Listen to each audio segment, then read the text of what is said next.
दो प्रेरक कहानियाँ जो आपको ज़रूर देखनी है, सुननी चाहिए। मूर्ख गधा। भोला एक व्यापारी था और उसके पास एक गधा था जिस पर वह नमक की बोरी लाद कर शहर ले जाया करता था। 2 साल हो चुके थे।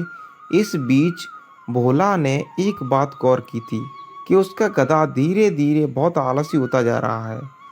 एक बार की बात है, भोला हमेशा की तरह गधे की पीठ पर नमक लादे उसके आगे चल रहा था। गधा धीरे धीरे भोला के पीछे चलता जा रहा था।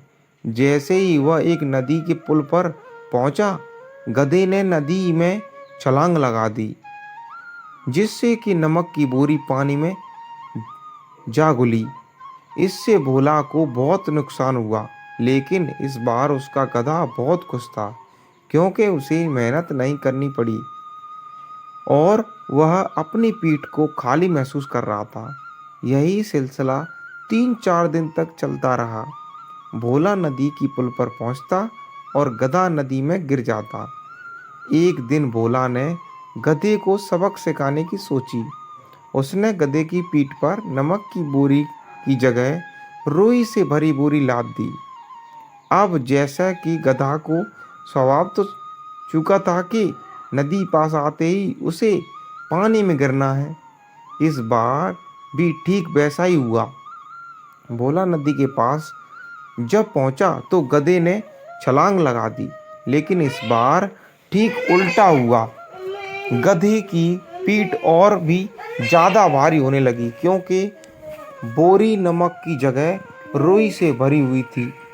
गधे को आज एक बड़ी सबक मिली थी।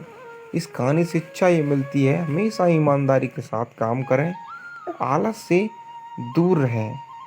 अगली कहानी स्टार्ट करते हैं, तब तक के लिए वीडियो लाइक शेयर सब्सक्राइब कर लें। ईमानदार लकड़हारा। एक गांव में मोहन नाम का एक लकड़हारा रहता था। वह गांव के सबसे गरीब व्यक्ति में से एक था।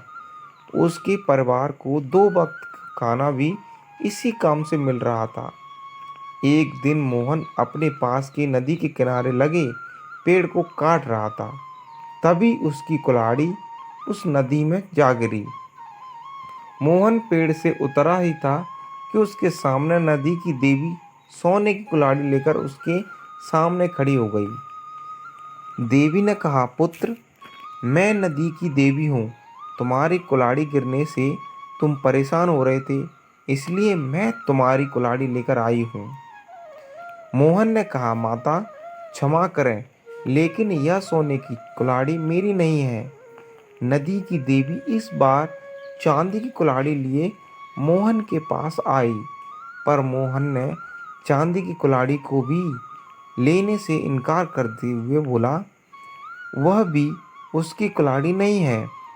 इस बार नदी की देवी ने लोहे की कुल्हाड़ी, जो मोहन के स्वयं का था, वह उसे दिया और इस बार मोहन ने प्रसन्नता के साथ उस कुल्हाड़ी को स्वीकार करते हुए बोला, देवी को धन्यवाद कहा। नदी की देवी मोहन की ईमानदारी से बहुत प्रसन्न थी। इतना गरीब होने के पश्चात भी मोहन ने लालच नहीं था और लालच दिखाया नहीं। इस पर देवी ने मोहन को इतना स्वरूप सोने और चांदी के बने दोनों कुल्हाड़ी पुरस्कार के लिए तौर पर दे दी। ईमानदारी का पुरस्कार पाकर मोहन आज बहुत खुश था। इस कहानी से शिक्षा मिलती है, दोस्तों, लालच ना करें, ईमानदारी से अपना काम करते जाएं। जिंदगी आपको एक दिन पुरस्कार जरूर देगी। लाइक शेयर सब्सक्राइब जरूर करें।